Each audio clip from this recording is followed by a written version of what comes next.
এই জাতিসংঘ নামে একটা সংঘ ছিল, প্রতিষ্ঠান ছিল, এটা কি এখনো আছে?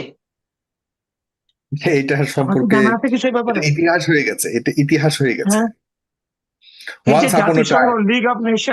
লিগ অফ নেশন থেকে জাতিসংঘ, এটার সবচেয়ে প্রধান ভুল, এটার যখন গঠন করা হয়েছে, এটা আমেরিকার মাটিতে গঠন করা ভুল হয়েছে, এটা প্রমাণিত। আমেরিকার মাটিতে নিউ ইয়র্কে তাদের হেড অফিস, তাদের সব টাকা পয়সা আমেরিকা দেয়। তারা কোনো কিছুতেই আমেরিকার এগেনস্টে কিছু বলতে পারে না। বিশ্বের যত বড় বড় যুদ্ধ হয়েছে আধুনিক কালে, সবগুলি যুদ্ধতে ইউনাইটেড স্টেটস জড়িত। এমনকি ভিয়েতনাম অকুপেশনে জড়িত। এতগুলো মানুষকে হত্যা করলো, লক্ষ লক্ষ লোককে ঘরছাড়া করলো, ইউনাইটেড নেশন কিছুই করতে পারেনি। বিকজ তাদের ফান্ডিং, তাদের অবস্থান সবকিছু আমেরিকার ভেতরে, আমেরিকার উপর নির্ভরশীল। আপনি দেখেন আজকে এত বছর পর্যন্ত প্যালেস্টাইনিদের উপরে ইসরায়েলের যে অত্যাচারটা, এবং সমস্ত ইউনাইটেড নেশনের রেজলিউশন গুলোকে ডাইরেক্ট ডিফাই করে কোন ব্যবস্থায় কিন্তু আজ পর্যন্ত ইসরায়েলের এগেনস্টে জাতিসংঘ নিতে পারেনি। তাই আমার মনে হয় এখন সময় এসছে জাতিসংঘ এগুলি বাদ দিয়ে সত্যি সত্যি এই যে আজকে ইসলামিক দেশগুলোর কথা বলছি, আমরা এখানে আলোচনা করছি, এই যে গালফ কান্ট্রি গুলো যাদের মধ্যে, যাদের কোনো গণতন্ত্র নাই, সত্যি সত্যি রাজা, রাজা থাকবে কেন? ইসলামে তো রাজা নামে কোনো কিছু নাই। ইসলাম হলো গণতন্ত্র, হচ্ছে আধুনিক গণতন্ত্র ইসলাম থেকে এসছে। রসুল্লাহ দেখিয়ে গেছেন কিভাবে গণতন্ত্র হয়। কেন আজকে এই দেশগুলোতে, স্বয়ং সৌদি আরব যেটা রসুল্লাহর জন্মস্থান, সৌদি আরব, এই নামটাই তো ঠিক না। আমি মনে করি সৌদরা কেন, তাদের নামে কেন দেশটা হবে? রসুল্লাহর দেশ, শুধু আরব থাকবে, আরাবিয়া। এই জিনিসগুলো কিন্তু অনেকে মনে করে, কিন্তু এগুলো কিন্তু অনেক লং টার্ম মানুষের মধ্যে, মাইন্ডসেটের মধ্যে ঢুকে গেছে। এই যে গালফ কান্ট্রি গুলো আলোচনা করছি, যারা ভোগ বিলাসে আছে, আপনি একটু আগে বললেন, ওরা খালি খায় আর ঘুমায়, এবং তাদের আল্লাহ তাআলা তাদেরকে তেল দিয়ে দিয়েছেন, সবকিছু দিয়ে দিয়েছেন, আমেরিকা থেকে সবকিছু নেয়, তাদেরকে অস্ত্র দেয়, তাদের বিল্ডিং করে দেয়। এইগুলো কিন্তু আস্তে আস্তে কিন্তু বন্ধ করতে হবে, এবং বন্ধ হয়ে যাবে। এই ইরানের এই যুদ্ধের থেকে, ইরানের উপর আক্রমণ করার পর থেকে কিন্তু এগুলো বন্ধ হয়ে যাবে। ওরা কিন্তু, আমি ইফতেখার সাহেবের সাথে একমত যে ইরান যে এখানে একটা ওয়ার্ল্ড পাওয়ার হিসাবে ইরান কিন্তু অভিভূত হবে, ওয়ার্ল্ড পাওয়ার, নট রিজিওনাল পাওয়ার।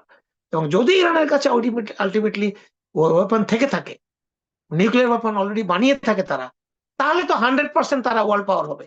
কারণ এখানের মধ্যে তাদেরকে ঠেকানোর মতো, তাদের এই জাতিটাকে ঠেকানোর মতো কেউ নাই। কারণ ওদের তো ওই জিনিসটা নাই, যেটা ভোগ বিলাসের জিনিসটা আমরা দেখি না কোথাও।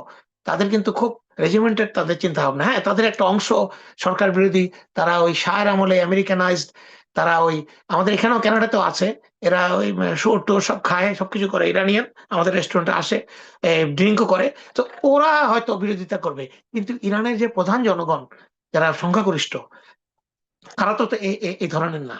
তারা অনেক রেজিমেন্টেড, তারা পার্সিয়ানরা, আরবদের সাথে পার্সিয়ানদের অনেক পার্থক্য আছে, কিন্তু এইটা কিন্তু আমরা অনেকে জানি না।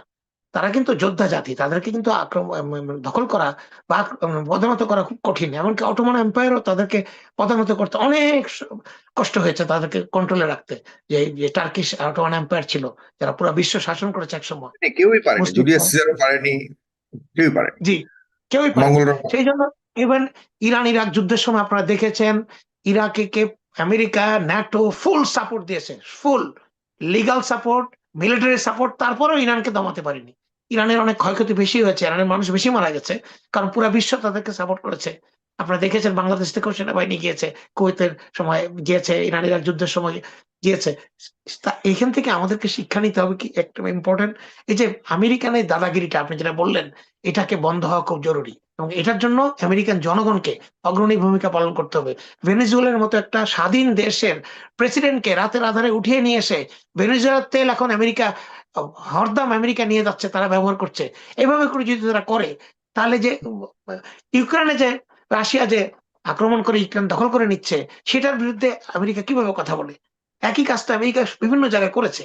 আমি রাশিয়ার এটা সাপোর্ট করছি না, কিন্তু বিশ্বকে তো একটা সময় চায়নাকে, আমার মনে হয় তাদের একটা ভূমিকা নিতে হবে। তারা এই যে না ধরি মাছ নাচুই পানি, এটা থাকা সম্ভব না।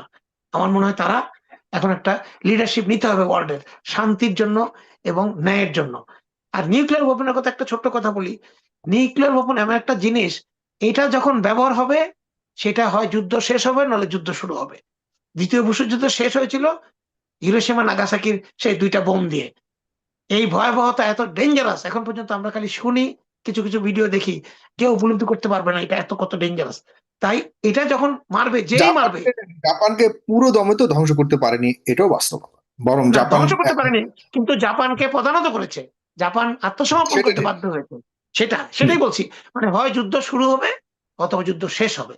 কিন্তু হুম। এক্ষেত্রে শুরু হওয়াটার সম্ভাবনা বেশি। কারণ এখন তো যুদ্ধ এখনো শুরুই হয়নি। এখনো পর্যন্ত খালি ওই যে কি বলছে? মিশন চলছে। ওয়ার এখনো শুরু হয়নি। যদি ওয়ার হয়, আল্লাহ না করুক, তাহলে কিন্তু নিউক্লিয়ার ওয়ার যদি শুরু হয়, তাহলে এই বিশ্ব থাকবে না। আচ্ছা, আমাদের বসে টকশো করার সুযোগ থাকবে না।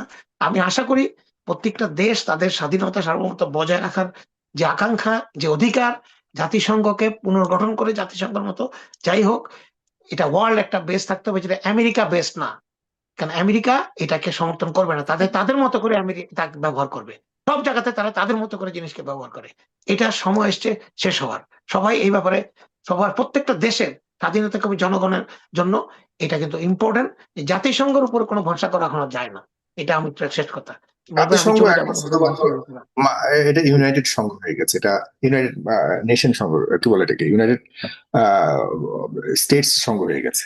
হ্যাঁ, আর ওর অন্য কোনো কার্যকারিতা নেই। জি, জনাব ইফতেখার আহমেদ প্লিজ। জি, ভাইয়ের সাথে আমি একমত। এখানে এখানে আর আসলে টকশো করা যাবে না।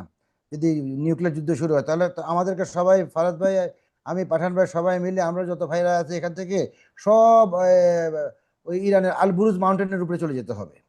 কেন? ওইটা অনেকটা সেফেস্ট। গতকাল এক টকশোতে বলছিলাম, আপনি শুনবেন যে নিউক্লিয়ার ওয়ার হলে কোন কান্ট্রিগুলো সেফ বেসিক্যালি। এটা 1 নম্বর সেফ কান্ট্রি হচ্ছে, সেফেস্ট কান্ট্রি হচ্ছে সুইজারল্যান্ড। হুম। আর যেহেতু ওইটা আলপস মাউন্টেন দ্বারা পরিবেষ্টিত, বরফ দ্বারা পরিবেষ্টিত বিশাল পর্বতের মালা। সেরকম ইরান কিন্তু দুই দিক থেকে একটা পর্বতমালার নামটা আমি ভুলে গেছি, একটা হচ্ছে আল বুরুজ মাউন্টেন্স, আর একটার নামটা আমি মনে করতে পারছি না। সুতরাং আপনি যে নিউক্লিয়ার বোম ফাটাবেন, কয় জায়গায় বোম মারবেন, সেটা তো আপনাকে ডিসাইড করতে হবে। আপনি তো এক জায়গায় মারা মাত্রই তো কাউন্টার মেজার চলে আসবে, যখন তখন ওখান থেকে অ্যাটাক হবে। আর আপনি একটা জিনিস, সাইফুর ভাই, আমি শিয়াদের সাথে, আমার শিয়া ভাইদের সাথে আমি খুব ক্লোজলি মিশেছি বিদেশের মাটিতে। আমি অনেক কিছু জানি, হয়তো অনেকে আমার সাথে একমত নাও হতে পারে। হ্যাঁ, দে আর ভেরি ফ্রেন্ডলি, তারা খুবই মিশুক। এবং তারা কিন্তু একটা জিনিস বলি, তারা কখনোই আপনাকে ওদের ভিতরে কি আছে সেটা টপ সিক্রেট জিনিস বলবে না। এবং তারা আমাকে একটা জিনিস বলেছিল, দেখো মিঠু, আমরা কোনো প্রোগ্রামে যাওয়ার আগে আমরা 100% শিওর না হয়ে যাব না।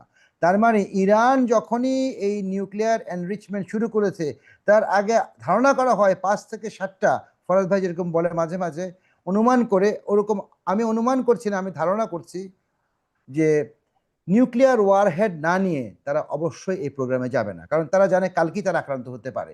এবং 1979 সাল থেকে এই পর্যন্ত তারা ক্রমাগত যুদ্ধের মোকাবিলা করে, যুদ্ধের প্রান্তে ওরা ছিল, ওরা যুদ্ধ করেছে, ওরা যোদ্ধার জাতে পরিণত হয়ে গেছে, তার পলিশ